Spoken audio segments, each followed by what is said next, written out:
And welcome in to Sox On Tap. It is the 100 loss special. Steven, how are you feeling, my friend?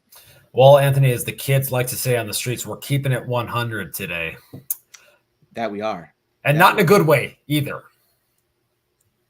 No, not in a good way. Not in a good way at all.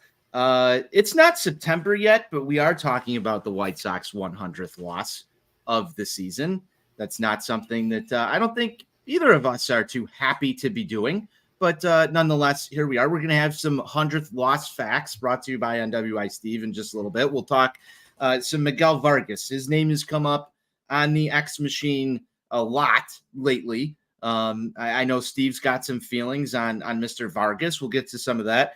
I know you've got some things that you want to say about Jonathan Cannon. We're going to talk about Chris Getz's press conference and some managerial stuff. A lot to get to on this Sunday afternoon 100 loss special edition of Sox on Tap. Before we do that, make sure you go to ontapsportsnet.com for all of your Chicago sports literature and podcasting needs. You can follow Steve at NWI_Steve, myself at Tony on Tap, and the show at Sox on Tap.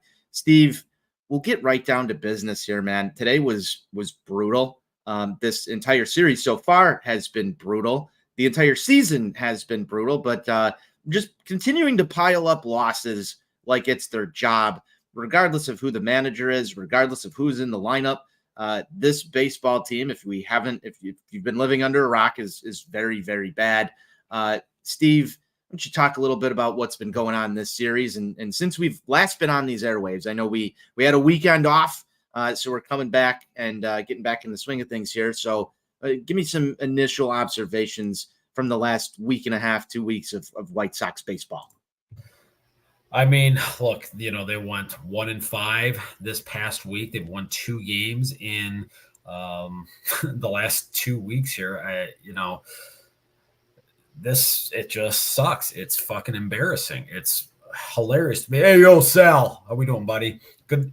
Nice to see you. Hashtag back here stateside finally after your long overseas odyssey that you had there. Yes, welcome back, Sal. Throw your comments in. I'll be throwing comments up here on the screen. Thank you, Minadar, as well, for the donation to the show. We appreciate Much it. Steve, appreciated. But yeah, I mean, look, the last 2 weeks have really been a continuation of what we have seen for the overwhelming majority of this season here. Just piss poor baseball, terrible offense. They finally hit their first home run in 8 games today when Andrew Vaughn left the yard. It's just repeating what's been a common theme the entire season. This team simply cannot hit. They don't hit enough. And then in the event that they do have a lead late in games, the bullpen will find a way to fuck it up. I'm just going to go straight to the facts only portion of this here because I don't really want to talk a whole lot about the last 2 weeks because you pretty much can just pick any portion of the schedule aside from that, 12-8 stretch that they had. I was in, I want to say May, early to mid-May, when they played semi-competent baseball there. But outside of that, what we've seen pretty much all year is just no offense, terrible bullpen, 100 losses. Only the 4th team in baseball history to have 100 losses before September 1st. First team to do that since the 2003 Detroit Tigers. And I'm just going to think through these stats. Keep going. Yeah, we are now in a position here where this team has 31 games left. They have to find a way to go 12-19 to avoid history. I don't see it happening, boys and girls. If you take a look at the schedule here, it ain't so good. We got a lot of problems on our hands here. Do you want me to go through some of this schedule, Steven?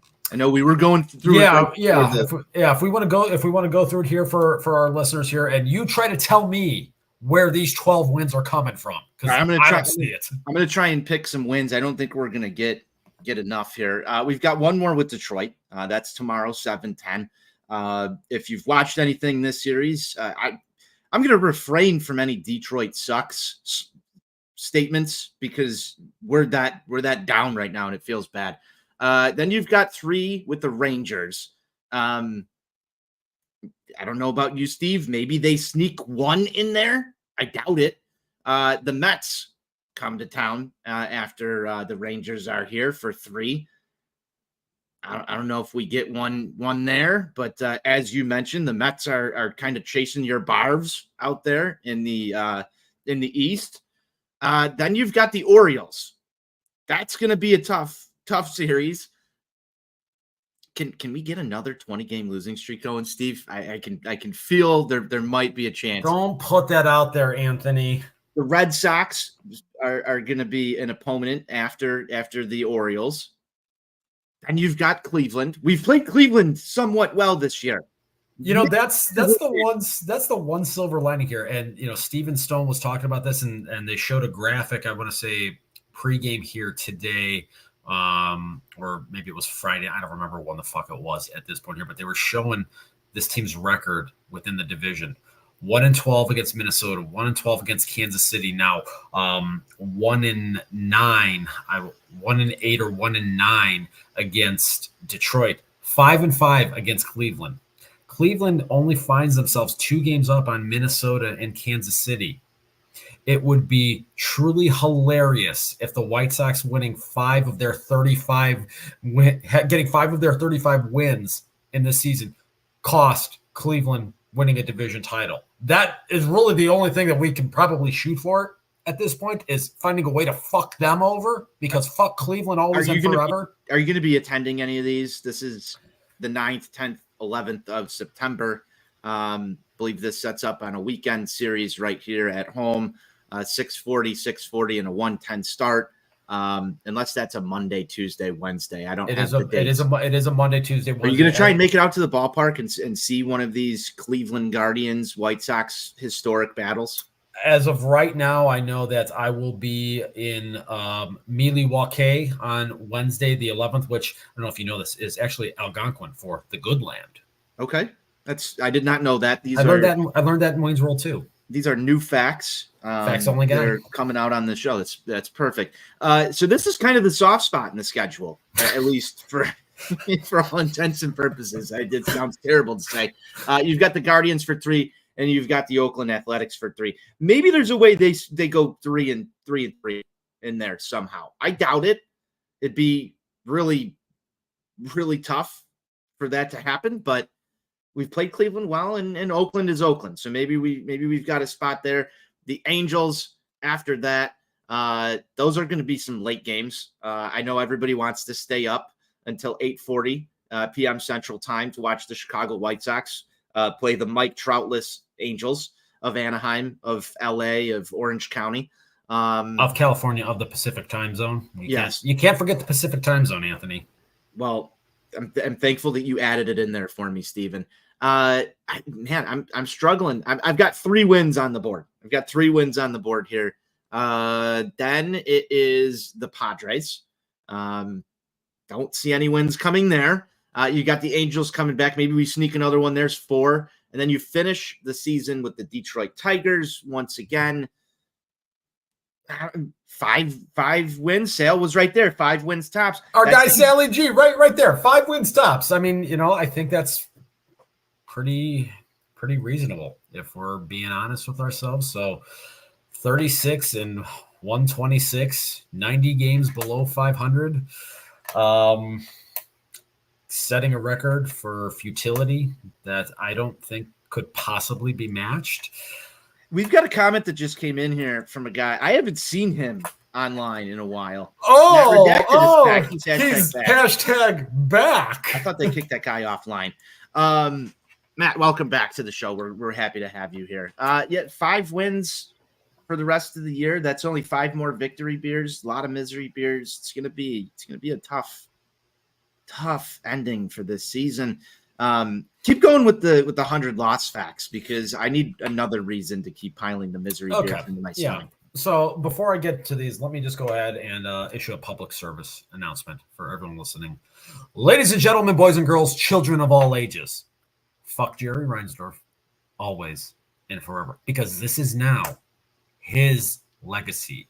I don't want to hear any of this bullshit about bringing 7 championships to the city of Chicago. This is now the legacy of Jerry Reinsdorf. Like I said, back-to-back 100 losses for the first time in franchise history, on the precipice of establishing a new record for most losses in a season. Last week, this team went under 500 for the first time as a franchise, under 500 all time since 1956. It's been almost 70 fucking years since this team found itself below 500 all time. And here we are because of everything that has happened in the last 11 years. 3 of the franchise's 6 all-time 100-loss seasons have come in the last 11 years. Jerry Reinsdorf, this is your legacy. When I was at South Suburban College playing for the immortal Stephen J. Ruzich, I've said this numerous times on this show. He said to us one time when we were in the midst of a 7-game losing streak, we were down in Champaign, we got our dicks kicked in by Parkland College. He famously stormed down the line as we were all standing there. We were ready to get motherfucked by this guy, as he was one to do. He didn't even break stride. He looked all of us square in the eye and said, when you accept losing, you're a loser, and you are all fucking losers. Well, Jerry Reinsdorf, you accepted losing. You are the biggest fucking loser in the city of Chicago. Fuck you. Glad you got the hate out of your heart. It's healthy. It's very healthy. And yes, you had a Glory Days reference in there. I think that should be like a cue for like everybody take a drink. Anytime Steve goes back to his college Glory Days, I'll have to see if we can acquire the rights to that song and play it along in the back when Steven goes in that mode. But, you know, all these things that you're bringing up here, all these 100-loss facts, they hurt, they sting, they don't leave a good taste in your mouth. It's just disgusting that we're here talking about this right now. I was at a wedding, a friend of the show, and he's been on these airwaves a couple of times. And congratulations to Andrew Kinsler. Was there with Johnny last night, and there was a lot of conversation because the bride was not of White Sox fandom, Stephen, and there was a lot of shots that were taken at the Chicago White Sox, and there was a lot of Sox fans in the building. And I felt bad, and I was having a conversation with a couple of the other individuals who were in attendance at this fine establishment that we were at last night, and the resounding consensus that everybody came to was, it's really interesting that we're not even interesting. It sucks that we're here right now in this position because it should have been a situation where everyone was gathered around watching the Sox attempting to clinch a division right now, or at least locking it down. It's a little early for that. So we were supposed to run the AL Central for years. So people should have been tuned into White Sox baseball at this juncture in late August, wanting to see them nearing the playoffs, so to speak. We're nowhere near that. We're now talking about 100 losses. These were supposed to be the glory days, as Steve would so like to live instead of having to talk about his college tenure. I'm sure he would be much rather talking about in 20 years from now that his glory days were the 2020s and the Roaring White Sox. We're so far removed from that we're talking about 100-loss facts, back-to-back 100-loss seasons, and Jerry Reinsdorf legacy going down as owning one of the worst teams in baseball history over what now is this a 2-3 year span? Can we call it 3 years? It's going to go 4. We know that. I found it a little interesting. Did you catch any of the post game when the post game show opened with Ozzy and Chuck and Scotty Pods on there today? I did. I think they're trying the best they can to make light of this embarrassing situation of futility. Trying to say that they're going to immortalize the moment, for 4 or 5 years down the road when this thing all turns around. I wish Do you see the light at the end of the tunnel? I know they were trying to make light of the situation, and even Chuck Garfien sort of like put the brakes on that real quick. You know what I think. There's only one light at the end of this tunnel, Oh, we don't Not- even have to go. I'm we not don't going even to have say. we I'm don't not even going to have say go it. there. I'm We not don't- going to we don't- say it. We don't even have to go there. The fact of the matter is, this is depressing. Yeah. The last thing that I want to say about that piece of shit before we can go on to other things here. Like I said, this is now his defining legacy. Period. Paragraph. I don't know if, well, I know you did because I shared it with you here. Yes, I'm happy you brought this up because I was going to bring this up There's, to you as well. I'm wondering if there are some diversionary tactics at play for those of you that are on the X machine that saw some aerial footage taken by the NBC5 chopper a couple of days ago. Now, this was something that was actually circling around on one of like the neighborhood watch Facebook group posts 2 or 3 days before this aerial Always footage support your local neighborhood that watch, happened. by the way. And, I sent, that information out to a friend of the show, Matt Crawford, who's, when he's taking time away from promote, boots on the ground, trying to provide visual evidence of it. But it is hashtag confirmed. There is a baseball diamond at the site of the 78. Now, we love tinfoil hat time here at Sox on Tap. Yes, I'm we a do. big proponent of this. Confirmed. To me, this means one of two things. I know before the season started, and I predicted and I said that the one thing that we would see come out of this season here would be an announcement of a new ballpark being built at the 78. I took to a fine website you may have heard of called ontapsportsnet.com and wrote maybe 1,300 words on a topic and said that if you look at recent ballparks that have been built over the last 10 to 15 years, if they were to meet an opening day 2028 deadline, they would need to break ground by late August, early September. This baseball diamond actually being there at the site of the 78 to me means one of two things.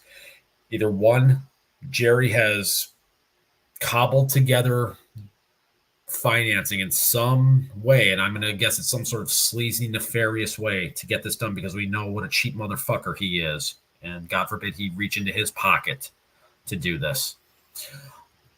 So either he's found a way to get the funding that he wants for this ballpark, or this is sending a message in classic Chicago mobster mentality to say, hey, give me what I want. Otherwise, I'm going to try to make things uncomfortable for you here. And I'm going to do a little public show for everybody to see what I want. So let the conspiracy theories roll. What's your reasoning? Like, make it uncomfortable. What is putting a baseball diamond in the middle of the 78 make anybody uncomfortable, though? I'm just curious for your explanation on that one. Maybe it's his way of trying to say, hey, if you don't give me what I want, maybe I'll reopen talks with Nashville, or maybe I'll try to talk to Austin, Texas, or Charlotte, or some other city out there. We see these kinds of things all the time in, the movies. My thoughts. Where my your thoughts people this, are doing things, sending messages. Mm-hmm. I think that this is more or less, a rough sketch of what this is going to look like on the ground. If there's a project for the 78 development and you want to put the baseball diamond out there, I mean, if you go back and you look at the sketches, it's exactly in the same direction, everything. It's a plot of land that is now in the shape of a baseball diamond. Where they put all of these drawings out and the proposals, facing the same, it's all lined up. To me, that sort of looks like, hey, we're gonna at least sketch this out and put where the baseball diamond is going to be, and then take measurements and design around it for something. Now, it's still a dirt field. There's no grass or anything out there. It's not. There's no fencing around this. This is literally looks to me, I don't know about you, but it looks to me like somebody sketched a baseball diamond out in a bunch of dirt. I just think it's really interesting timing, though. It is interesting timing. All of this bad shit that's happening right now, for it to just appear here in the last couple of days as they're approaching 100 losses. Talk about an ultimate diversionary tactic. Well, wasn't it a diversionary tactic to bring up that there's going to be a new stadium earlier on this year, right when the season was starting, and we all knew things were going to be bad? Well, I mean, that seems like a save face grab with the fans. Well, I mean, let's keep this new stadium dream alive. That's what you're sort of bringing up here, is, trying to get people to talk about, better days to come versus what's in front of us. I could care less if they're in the 78 or at 35th and Shields. I just want a winning ball club to talk about when we get on these shows next Sunday. Correct. Yes. I would very much prefer that. I've made it very well known that going to the 78 would be very inconvenient for me personally. But if that meant that in the post Jerry Reinsdorf White Sox world, that's parking. if that meant the White Sox for the first time acting like a major market team, I would personally make that sacrifice. But, I guess we're going to have to kind of wait and see here. Because like I said, if you just look at timelines of new ballparks that have been built in the last 15 years or so, late August, early September, it's kind of when these things get rolling. So it's going to be an interesting couple of weeks away from the diamond, so to speak, because certainly there ain't a whole lot of interesting stuff happening on it at the corner of. We're going to need more. We're going to need more boots on the ground over near this diamond. I got my informants out there in the field, so I've got some guys. I also got a guy who claims that he heard from sources that that Jerry's confident about a funding mechanism. Well, but we'll see what happens. We'll see. Hey, there's going to be a lot of people that are happy that Jerry gets that money to build them a new stadium in the city of Chicago if it means that there's no taxpayer dollars allocated towards the project.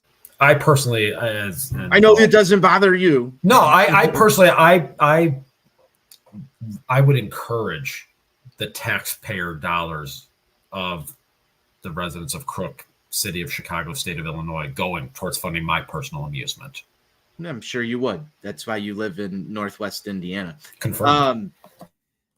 We've got some other stuff to get to here today, Stephen. I can talk about the stadium project for another hour and a half, but I have a feeling that we're going to have to fill these airwaves with something over the off season and keep the lights on here because it's really dim. Speaking of dim, let's talk about Miguel Vargas. This trade is still mind-boggling to me for many reasons.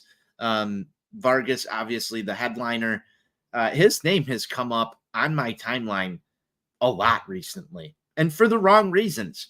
And Steven, sometimes it's you who's putting these things out on the internet, so I'm going to give you the floor to talk a little bit about what we've seen from Miguel Vargas so far in a Chicago White Sox uniform. He just needed an opportunity to play. Now he's got it. What are we seeing?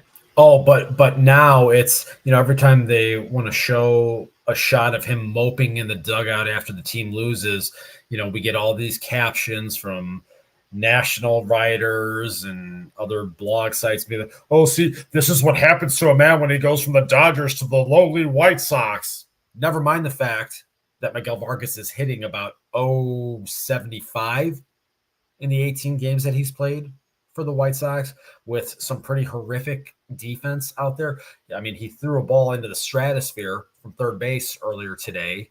One of the 3 errors that this team committed here. So, frankly, this whole thing about, Miguel Vargas just being down in the dumps about going from the Dodgers to the White Sox, this shit doesn't fly for me. Hit the fucking baseball. You look pathetic in the box. A lot of people have started digging into a lot of numbers and a lot of data. His struggles with fastball velocity above 95 miles an hour is very alarming. his struggles with pitches on the inner third of the plate is very alarming. There seems to be a very clear book on how to get Miguel Vargas out right now. People will want to talk about the prospect pedigree. This was a top 50 prospect going into the 2022 season. And, he hit well in AAA. We've lived this before. There is nothing to me that I have seen through this point. And yes, it's only 18 games, but the 434 plate appearances that he had with the Dodgers before this, they still exist. This is a guy that has not looked like a major league hitter in any capacity. He's shown a propensity to take some walks. Okay, that's fine. But when you're swinging and missing at fastballs consistently, when you're not making quality contact consistently, and you don't have a defensive position that you can really hang your hat on, what are you bringing to the table here? And this was the guy that was the centerpiece of Chris Getz's first trade deadline. The early returns on this, I'm going to be very blunt here, have been fucking horrific. Let's just call it what it is here. And, there are people out there saying, you can't. He's getting close to batting at or near the what was that fine catcher that we had over here? The Martin Maldonado line. Yeah. 086, 206, 155 with a 361 OPS so far for the Chicago White Sox in 17 games. And I'm supposed to be excited about this guy. This was the crown jewel of your trade deadline. This is what Johnny says all the time and gets really upset about it. Why can't there be a guy that comes to this team and there's like an immediate impact? And Kenwell had a post the other day, and I know you love Kenwell, but he was talking about how White Sox fans traditionally go out there and complain that other guys go out and do, better once they leave the team, because let's talk about the guy that we traded for Miguel Vargas, or at least one of them, in Michael Kopech, who's lights out right now in LA. And I know you don't subscribe to the theory that, he wasn't good when he was here. He might not have started the last 5 outings with the Sox. Correct. The sentiment that I want to go out and make here is, though, that there's no flip side to that. No one comes here and immediately does better than what they were doing before. And now maybe that'll change down the line with, Bannister and some of the pitching stuff that you've been talking about. Maybe that'll change if you had something talking about them needing to bring in someone on the hitting side to sort of rectify these things. Maybe that'll change. Maybe it's all maybes. We get disappointed by maybes here a lot, but it's the principle of the matter. There still wasn't enough value, in my opinion, for White Sox fans coming back to not be upset that Michael Kopech is doing well in LA. Because for me, it's not about, okay, Miguel Vargas sucks and Kopech's doing so much better over there. We always knew that he was a weapon out of the bullpen. Maybe he didn't have his head on straight 100% of the time when he was here, and it's easier to compete in that environment. That's fine. And it's also easy when you actually listen to analysts telling you, hey, don't rely on your four-seam fastball 80% of the fucking time. Well, we don't know everything that transpired in there. All I know is this trade still boggles my mind, and it even for as bad of a season as a guy like Yasmani Grandal is having, it's still a kick in the stomach. Every single time you open the timeline, it's like Sox 100 losses, and then you get a message from someone else, and it's like, wow, did you see Yasmani Grandal just had a walk-off homer today? Yeah, you could go back and look at the stats and say, I don't miss Yasmani Grandal. Or it seems like every single day you and I are sharing a Jake Berger home run highlight because he's gone fucking yard almost every single day since the All-Star break. It feels like he's leaving the ballpark. Wouldn't it be nice to have him on this team? It's no one comes to the Chicago White Sox, and this has been a thing since, man, you could go back to everybody named Adam that's ever played for the team. It feels disproportionate, the guys that come here and do well versus guys that go other places and have good moments. I wouldn't say they're necessarily better because they've left, but it just seems to be shoved into your face like some sick, twisted universe that wants to tell you you're a White Sox fan. You can't have nice things. Well, I mean, there's a couple of things to unpack here. And, look, everybody wants to focus on the Michael Kopech thing and how well he's throwing for the Dodgers right now. That's recency bias, though. There's recency bias there, and there's people not looking at, like I said, his final 5 outings with the Sox before the deal happened, and some of the changes to his pitch mix that have been made. Also, pitching in a little bit lower leverage situations with the Dodgers there certainly helps. But for everybody, Steve, setting a guy up in a situation that's beneficial to their success somehow works. Weird. But, for everybody that wants to sit there and say, oh, see, he got the stink of the White Sox off of him and went to a real organization like the Dodgers, look what happens. Do we need to remind people where Lance Lynn got traded to last year? Did he miraculously become awesome again when he left the Sox last year and went to the Dodgers? No, he didn't. He was still giving up fucking home runs on seemingly every other pitch last season here. So there are plenty of examples. Look at what's happening with Eric Fetty so far here with the St. Louis Cardinals. That ain't exactly going well. Eloy had that nice little first week there. And then, oh my God, imagine my surprise when a guy with a 72% ground ball rate is now slashing like 150, 204, 285 over the last 10 games. Who could have possibly seen that coming with that high of a ground ball rate? Not me. No, certainly not. But there's just this pervading air of negativity, obviously, around the fan base. And look, they've done everything that they possibly can to breed that. And we, unfortunately, have to bear the brunt of this. And look, I know I'm not very optimistic about the state of a lot of things within this organization right now. But there is obviously a portion of this fan base that does want to be negative just to be negative. And I mean, that is kind of one of the things about being a Sox fan, unfortunately. It is kind of programmed into our DNA in some aspects. But some of this stuff is just really over the top. And it just feeds itself into narratives at this point. And it's not something that's going to end anytime actually soon. Part of the DNA, or do you think we're just conditioned? Like, this goes back to nature versus nurture.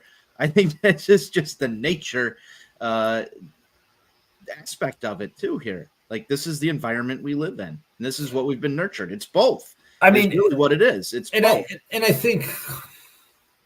I think saying that I feel like saying that it's part of our DNA probably is a little bit too strong. Because I remember, back until about 2013, I had a lot of optimism about this team. I mean, I remember what it was like actually being fun to go to the ballpark. I remember 2010 when they swept a 10-game homestand and they were just beating the living shit out of people, hitting the ball out of the ballpark. Now, that team ran out of gas in August, the last 6 weeks of the season, but I had a lot of fun that season. There were a lot of fun seasons I had in my 20s going to the ballpark. And so I remember what it's like to actually enjoy, being around this team. But, the last decade plus here has just really soured so much of that. And just looking at how far that this team has fallen from, the first half of my life. I mean, it's crazy to think about. Not great. We'll keep this thing moving. You've got some thoughts on one of the White Sox starters, young guy Jonathan Cannon. And it's been an up and down year for Mr. Jonathan Cannon. There's been flashes that I think everyone has seen that says this guy could be a viable piece of a rotation, but there's also some things to work on. I know you're the Bannister bot of this group here. And you brought up a couple of different things to me before we hopped on these airwaves. And you had some words to tell everybody about Jonathan Cannon, what he needs to do to fix things. So let's go into the pitching lab real quick, Steven, and talk about Jonathan Cannon's performance, what you've seen, and what you think he can do to adjust to get himself more on the sides where we're seeing these flashes that everybody likes to see. Yeah, so a friend of the show, P. Knowles, who helped us out over the offseason during the course of our rebuild project here, he put out a tweet a couple of days ago, just kind of looking at some of the young pitchers that the Sox are thrusting into their starting rotation right now and the low strikeout rates associated with them and kind of the low velocity bands that these guys are utilizing. And he highlighted Jonathan Cannon, he highlighted Kai Bush, he highlighted Drew Thorpe. Now, Cannon has the highest velocity of anybody in that trio right there, but he's not inducing a lot of strikeouts. He's not getting a ton of swings and misses. And I think a big part of the problem is he's had a pretty heavy reliance on a sinker and cutter combination to really try to set hitters up. And I don't think it's working, to be completely honest with you. Those two pitches, those two fastball variants are not getting swings and misses. They're inducing a lot of really hard, effective contact. If you look by the expected weighted on base averages against both of those pitches, they're simply not working.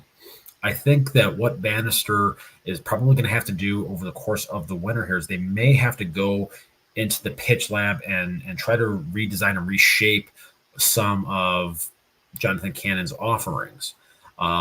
If it were me just looking at things at the surface level, the sweeper has been his most effective pitch. I think leaning heavily on that pitch and being more of a sweeper, four-seam, changeup guy is probably going to be the way to go for him because his, four-seam fastball velocity is about 95.4, so he's, a little bit above major league average with that. The changeup has, some nice downward movement to it here. And I think using that, complementing that with the sweeper that has been his most effective pitch, I think that's going to be the best way for him to go moving forward here instead of relying so heavily on the sinker and cutter combination because it's really just not working. We saw that today, falling behind in too many counts and just not being able to miss enough bats. So this is one of the things that I think Bannister is really going to have to kind of do in conjunction with Ethan Katz and the rest of the pitching infrastructure. That's assuming Katz is still here with whomever the next manager is, which should not be a guarantee, by the way. They're going to have to tweak some things here. I'm still a believer in Jonathan Cannon. I still think he can be a number 4 starter on this team. I still believe that the stuff, at a superficial level is good enough to get major league hitters out with consistency. They just have to refine some things. And Steven Stone talked about this on the broadcast here today, is that sometimes young pitchers have to learn lessons at the major league level. And this might be one of those things for Jonathan Cannon, unfortunately. We've seen this with a number of Sox pitchers that went on to be viable pieces of major league rotations. We saw this in 2007 with both John Danks and Gavin Floyd.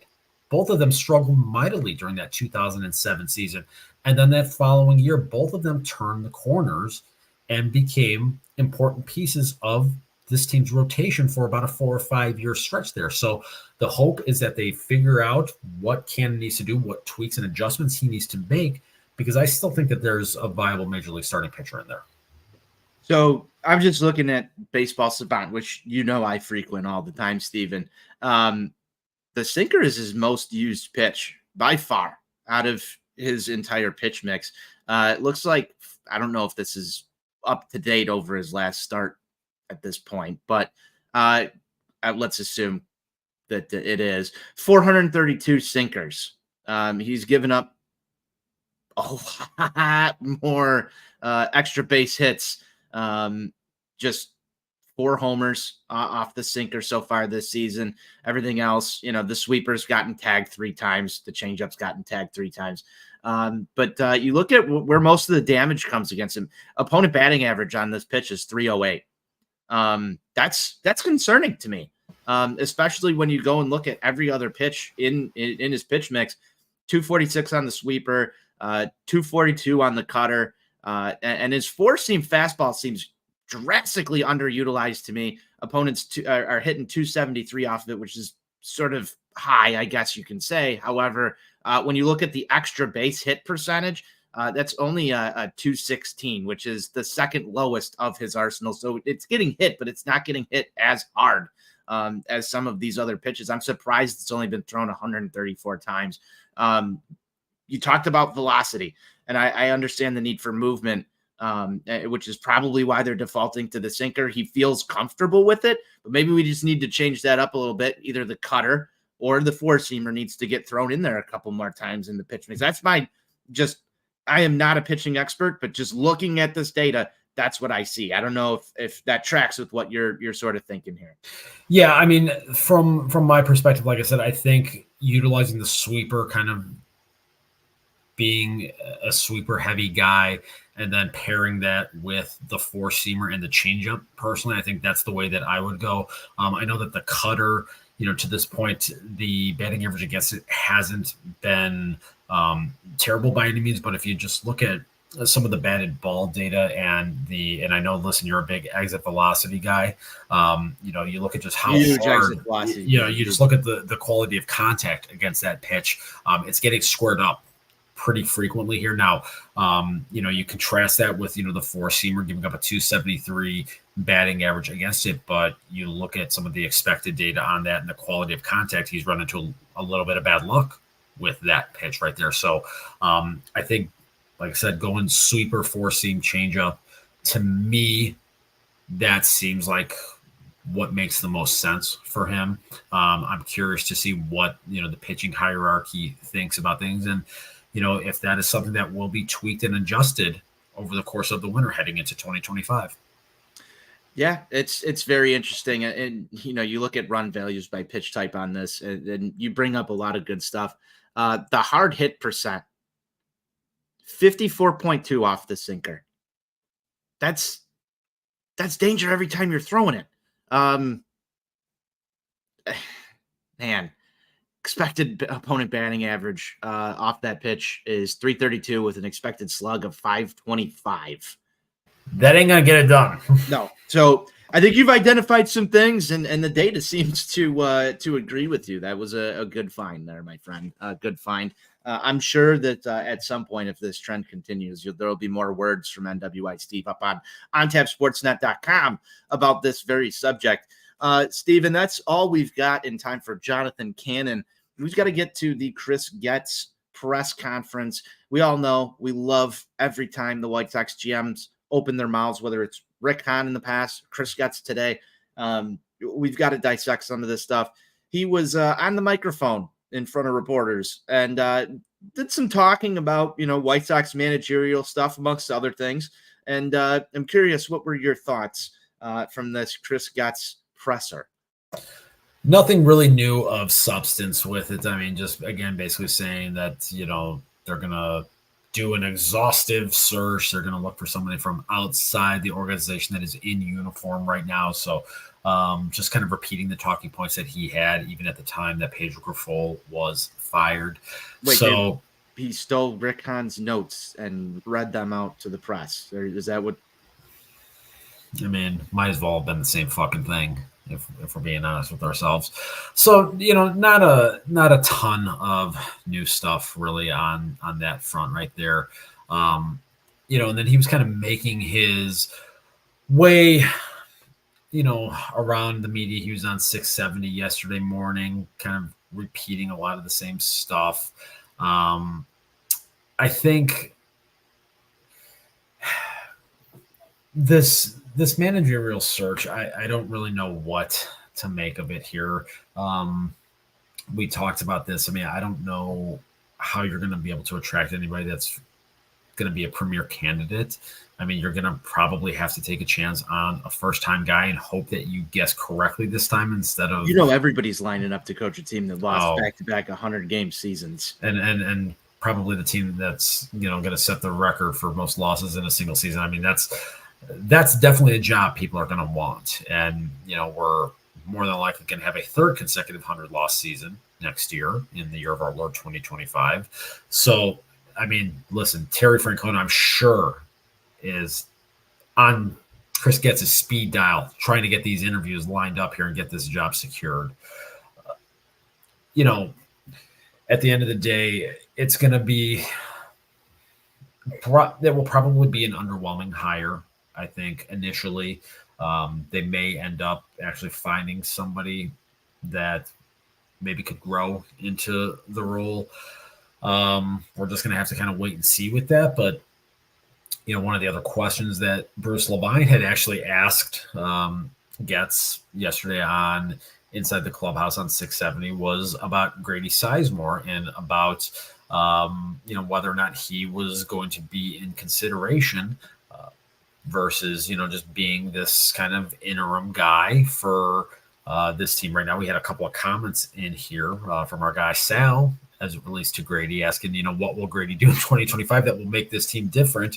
And the other one here, will the Sox be wearing more Cleveland garb when they play the Guardians?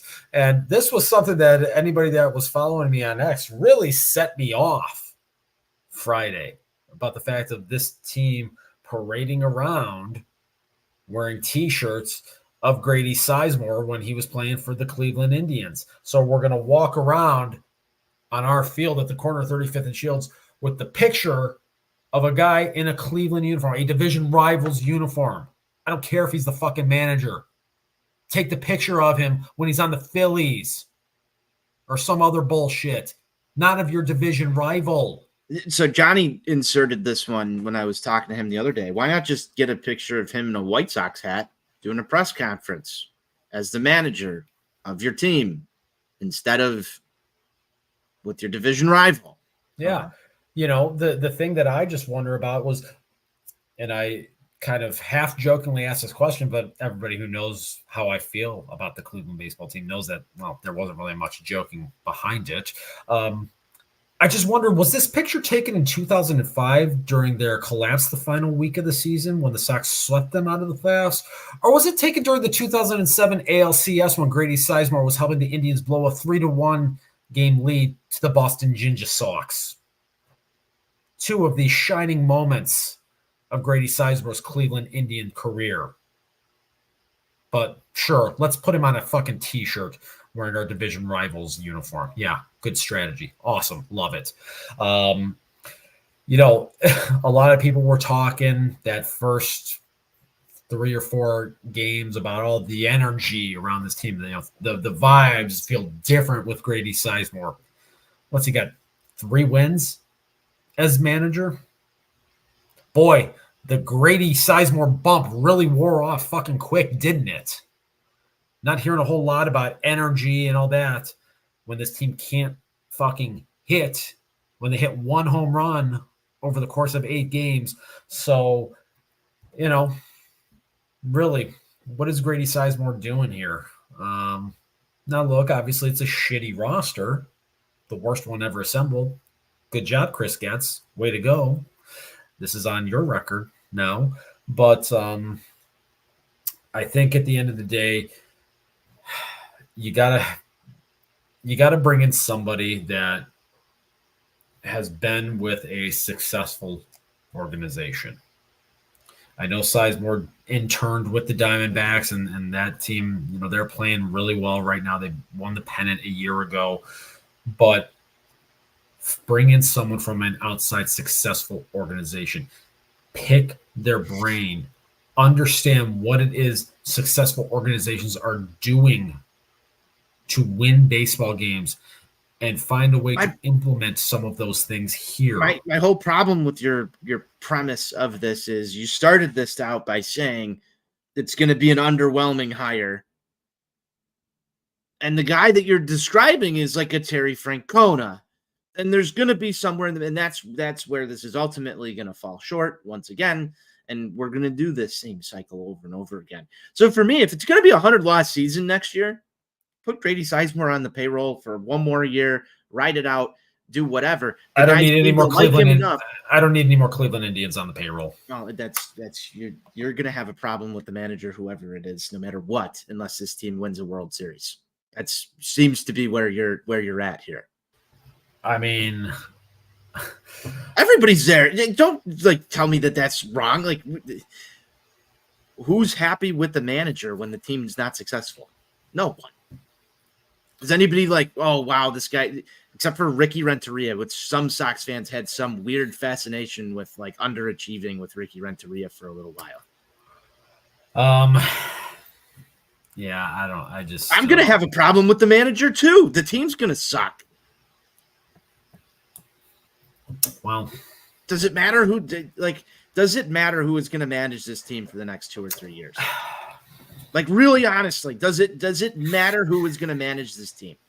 You're not going to get the top of the litter pick in a managerial opening. I would assume that Seattle's going to probably get someone good in there.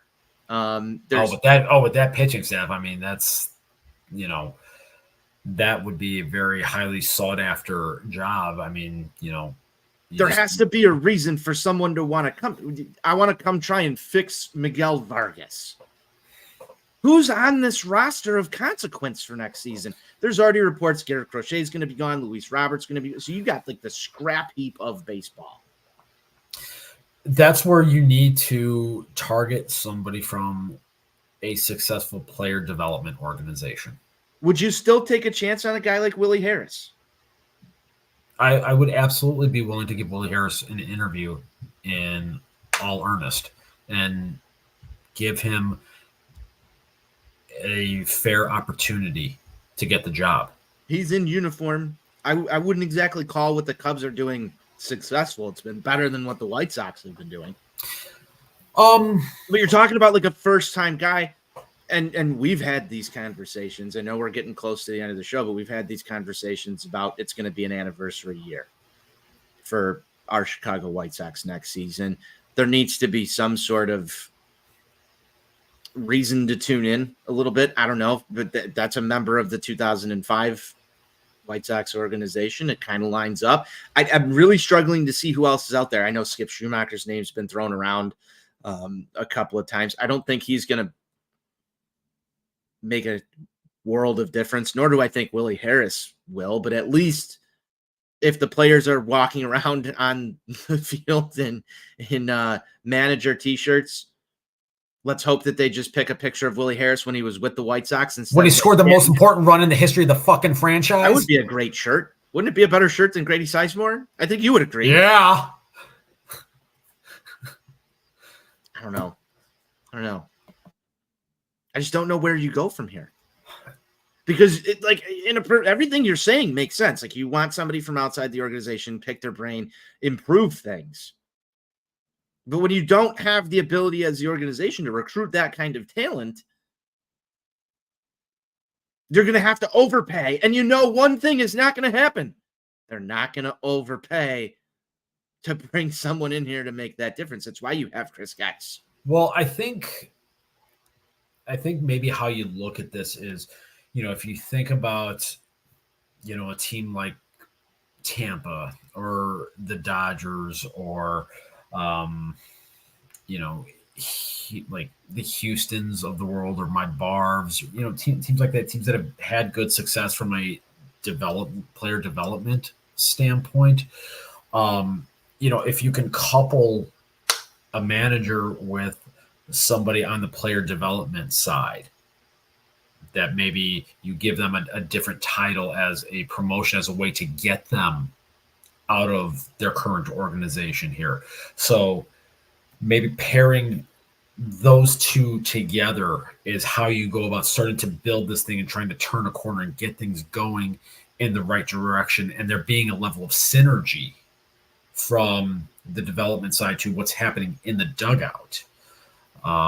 That's one of the things that I talked about when I wrote the piece about needing a Bannister-like hire for the position players and to fix the offense so that there is continuity from the minor league level all the way to the corner of 35th and Shield. So, having guys that have established relationships together from a successful organization, maybe that's how you start making progress, whether it's incremental or if there's significant progress, maybe that could possibly happen down below the surface in 2025. You're right. Nobody is going to come and take this job and all of a sudden turn this thing into a 75-win team next year. It's not going to happen. But you've got to see some level of progress at all levels, because this offense is so broken. If you couple that with some of the pitching development that is happening here that I am encouraged about, not everything is as positive as some people want to portray it to be, but I think that there are enough positives down there on the pitching front here that you could see some improvement beginning, I would say maybe by like June or July of next year. I'm really starting to see it take shape at the corner of 35th and Shields. I'm hopeful. Only for the reason being that I live and die with this team just the same way you do. I'm hopeful that something gets better next year. I know it doesn't feel like there's going to be light at the end of the tunnel, as we sort of foreshadowed earlier in the show, but I'm hopeful that they just make a decision that has positive impact going forward with this. Sidney Brown, the Sox offense is like watching paint dry or pulling teeth. It kind of feels like both. That would be a very accurate assessment there. I mean, Anthony, you wouldn't be excited if your boy TLR brought in this guy Skip Schumacher? I really don't see Skip Schumacher as a difference maker for this organization. The TLR connection aside, it's no, honestly, no. I don't see that as a net positive for the White Sox, and I just think that there's, he might be the best option. That's the sad part. They're able to float and bring in here through that connection, but. To be honest, I'd rather go back and grab AJ Pierzynski off of foul territory to come in here and give us media sound bites to talk about and be distracted from whatever it is that's going on the field, to be completely honest. I just feel like that would be more positive. But to the point about AJ, though, and one of the things, he has not shied away from talking about the problems in this organization. But that is someone that you're right. That's someone that can pick these things apart and might make them a focal point. And he's someone that has talked to enough people around the game, scouts, national media, coaches, players. I mean, he's able to kind of run the whole gambit, so to speak. And I'm sure there are things that he's been told off the record about the state of this organization and things that are happening here that he's like, holy shit, this has to get fixed. And he's obviously somebody that has the gravitas from being an integral part of that 2005 team that we are approaching the 20th anniversary of, that you would hope that maybe a certain 88-year-old asshole would say, hey, oh my God, this guy openly calls himself a White Sox fan on, every broadcast that he's on, talking to national people. Maybe I should listen to this guy a little bit. And that's the sad part though, Steve, because they've already made public statements, and we know this because if you go back, you've also been a proponent in speaking this out there on the interwebs, saying that anytime Bob Nightingale opens his mouth about a White Sox managerial hire, we should sort of listen. And I know that he's not, the best in terms of breaking all sorts of news, but when it comes to the White Sox and specifically managerial openings, there's a track record there, and he was the first one that brought AJ Pierzynski's name to light. Then what happened? It seemed like the Chicago White Sox and AJ Pierzynski both sort of backpedaled from that. You get the statements coming from the White Sox organization saying, we want someone who's in uniform, let's cross him off the list immediately. You've got White Sox fans who are out there that don't want anyone ever associated with the Chicago White Sox to ever come back and manage this team because it's lazy and it's we don't want to relive the glory days, and for whatever reason people feel that way, and I completely understand it. But then we bring up these points right here, and I think they're important. This team does need someone that is willing to go in there and say, this is wrong, this is wrong, this is wrong, and here's what we're going to do to fix it. And we have that problem. It's that bad that somebody needs to go in there and rip this thing to shreds. Not only from a front office perspective, but from a day-to-day baseball activity perspective. And if you're gonna get a guy like AJ Pierzynski to come in there, I think he's got the stones to go in there and do that. He's not afraid to bring that up. You saw that with Ozzie Guillen during his tenure here as well. Somebody who's going to take a big seat in with the Chicago media and talk to them and give them stories to write about. And one of the things that's always been brought up by numerous players on the 2005 White Sox was that Ozzie Guillen took pressure off of those guys with the way that he acted with the Chicago media. I think AJ Pierzynski fits that role because he is a guy that will come in here. He's not afraid of whoever's writing at the Sun-Times or Vinny Duber over at CHGO. He's not afraid. You saw Pedro Grifol all season sort of backpedal from these things. Yes, there's this new infatuation with Grady Sizemore, but I want somebody that's not afraid to say, here's what we did wrong today. Here's what we're trying to do to fix it. I demand excellence from these guys and to be better. Someone that's been there, done that in the city of Chicago. I thought one of the things going back earlier on in Pedro Grifol's tenure here was Ozzie Guillen on a pregame show talking about how he tried to introduce himself to Pedro Grifol and how to handle Chicago and the media, and Grifol sort of wrote him off. And I remember Ozzie being a little, discontented with that whole entire exchange, enough to bring it up in front of everybody and say, hey, I tried to help this guy. He didn't want my help. We saw how that worked out. I think the AJ Pierzynski type hire, it's not Ozzie Guillen, but it's also someone that can come in there and, I don't know, sort of just set the tone, Steve, maybe a little bit, like set the tone with this. He said the thing. He said the thing. And make it a positive one. Even if they're going to suck, at least you're going to hear, yes, today was unacceptable. We need to be better at X, Y, Z. Here's why this was wrong. And then give some quote that sends the media off in a different direction where maybe the onus isn't on the guys. Someone that the guys can get behind on this roster. Yes, I see some of that with Grady Sizemore right now, but as you said, that seems very short-lived. We'll see how long some of those guys keep the Grady Sizemore t-shirts on. But, when we're talking about overall managerial hire, I just hate the fact that they already went out and made public statements to go write that off immediately. I think that was a bad decision, and I think that was ultimately going to hurt them in the long run for their job search. It's almost the exact same thing if you think about it when you go out there and say, I'm not going to sign Shohei Ohtani because he's going to be too expensive. Stop limiting your options and your choices just because you're trying to fit this narrow-minded mentality that this organization has had for so damn long. I don't know.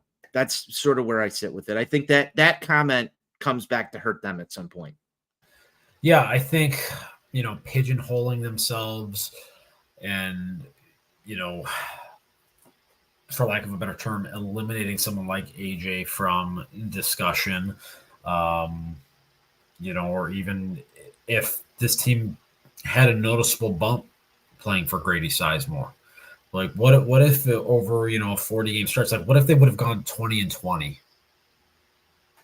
Like, with this roster, could you then say, hey, maybe this guy has something here and can continue to grow in this role? But they basically already said, no, we want somebody that has experience, that is in the dugout in uniform. Well, Grady Sizemore didn't have that until you put him in the role. But what if this piss poor group would have actually responded well and played better and won more games? You were still just automatically going to discount him and disregard him as a viable candidate. That's where making a comment and making statements like that and establishing and putting criteria like that out in the open before you even begin the interview process, again, you hamstring yourselves a little bit. There's operating smart and throwing the scent off of something, and then there's putting yourself in a bad situation through the media. Because all they've done now is, if, like, say if they did hire AJ, then all of a sudden now at the press conference, Chris Getz, one of the first questions he's going to get is, back in August when you fired Pedro Grifol, you said you wanted somebody that had experience in the dugout that was in uniform, and AJ doesn't have that. What changed? That's literally going to be the first question that he's going to be asked. Yep. And then you have to backpedal through that. And the response will be, the same thing we've heard from Rick Hahn and Chris Getz for the last decade. Well, after careful evaluation, we determined that AJ. Why put yourself in that situation? It's self-harm. You've already built up enough negative equity with assembling the worst roster in the history of baseball, making some pretty bad trades at the deadline. Like, you're not off to a great start, Chris Getz, here. If you want to add that on top of it, that's certainly a choice. Certainly is. Steven, we're about to wrap it up, but I wanted to finish with one little last segment on the White Sox pre- and post-game show and the current situation that we have with the end of what is NBC Sports Chicago. I know Late Night with Chuck and Ozzy earlier this week. I'm not sure if you got to tune into it. They did sort of do what I would call a farewell show. I felt like it was a little early, but they did sort of go back and do some highlights through some different good moments of the show and Chuck and Ozzy. And there was even a little segment where Ozzy came out with a chair and hit someone in the back in your favorite sport of wrestling. That was Chuck Garfien. AJ took part of that back in the day too. So I wanted your thoughts on the Chuck Garfien body slam or choke slam clip that was out there on our televisions this week. Admittedly I missed that when it first took place, but I'm sure these were some great moments for you and for other people who were a little bit more tuned in at that point in time. And then also, I wanted a prediction from you. Will Chuck and Ozzy be back on the new Jerry Reinsdorf state-run media platform next season as your pre- and post-game host? And I'm going to preface this, we've already seen Pat Boyle re-sign for Blackhawks season as the pre- and post-game guy.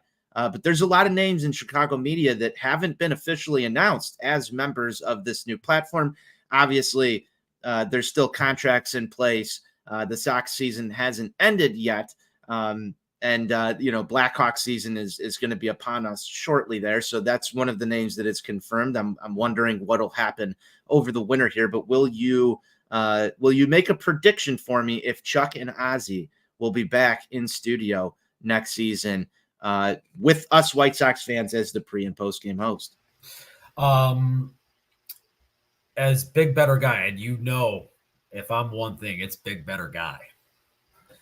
I would put probably 85% odds on Chuck being back because he is Mr. Eternal Positivity with this team. And that's, obviously very important with Jerry Reinsdorf state-run media is being positive and towing the company line. And I think Chuck does it. He meets that criteria. Ozzy, I think it's 50-50 on that. Now, do I think he should be back? Absolutely. I think he is phenomenal in this role. For as bad as this thing has been, this pre- and post-game show should win a fucking Emmy. Like, this has been by far the most entertaining aspect of the White Sox season, hands down. And they really should win an Emmy. In all honesty, and Ozzy has been a big part of that. And I think in a lot of ways, it's just because of who Ozzy is as a person. And he talks about the fact that he is a White Sox fan himself. He's like us. He just has a bigger platform and he just, doesn't swear on TV as much as he probably would like to with this. So whether he comes back, I think that's a coin flip. Is Jerry upset about the idea of Ozzy maybe being as candid as he is during some of the post-game shows?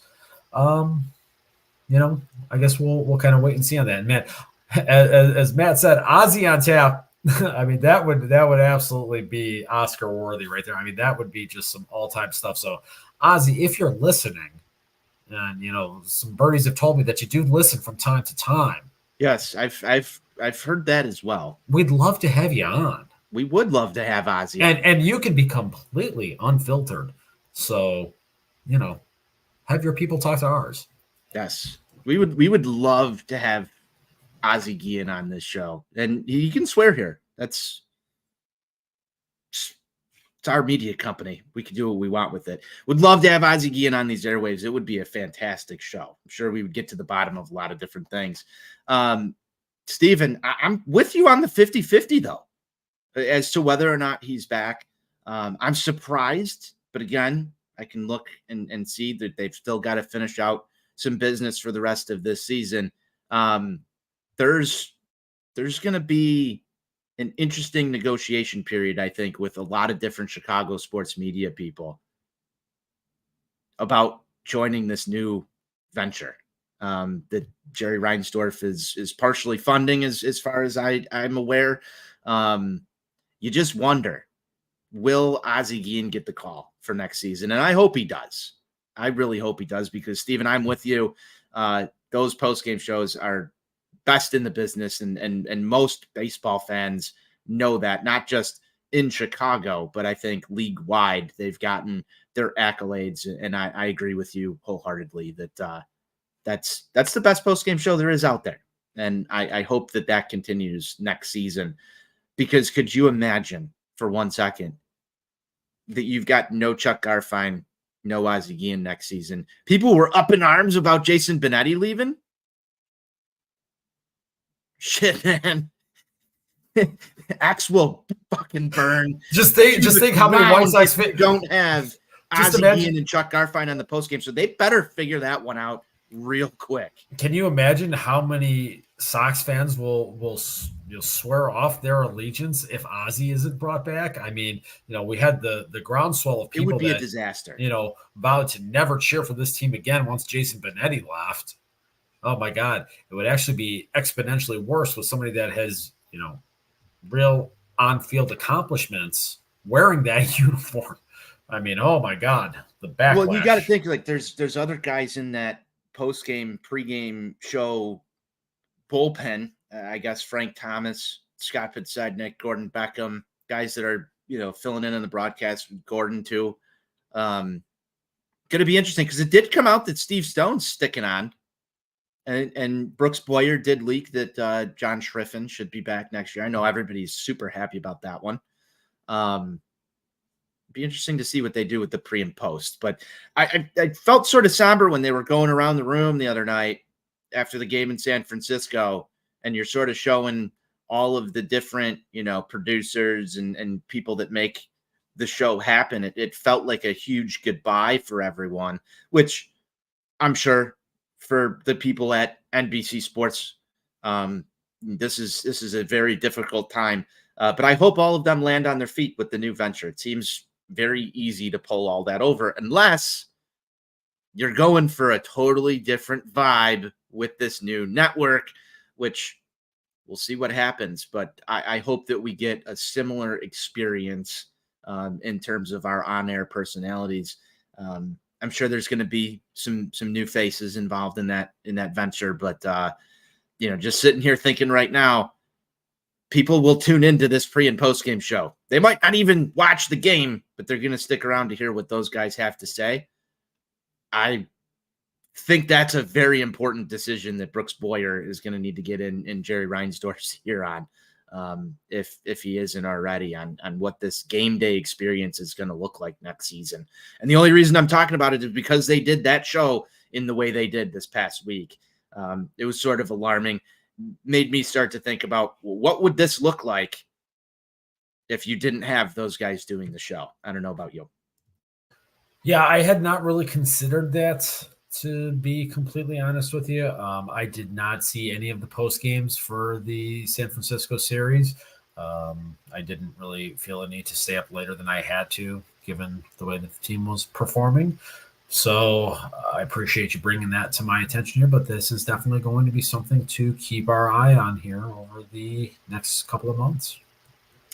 And I wish that those were available on demand, Steve, because I would tell you to go back and watch. The segment that really caught me was they asked 10 of the staff members within NBC Sports Chicago, what's something that you've always wanted to say to Chuck and Ozzie?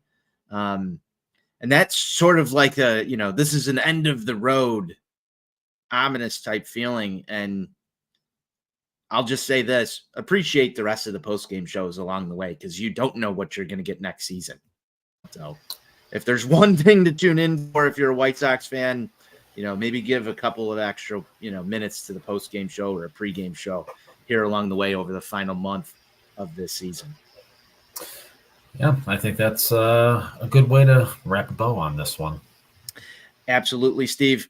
That's it. That's all we've got for today. Make sure you're following the show at Sox On Tap on X. You can find us at On Tap Sportsnet as well. Make sure you're visiting ontapsportsnet.com for all your Chicago sports literature and podcasting needs. You can follow the Bannister bot. That's NWI Steve at NWI_Steve. Myself at Tony on Tap. That's all we've got for you today. Thank you to everyone who joined in the comments. We tried to get to as many of them as we could. That's it. White Sox forever. White Sox for life.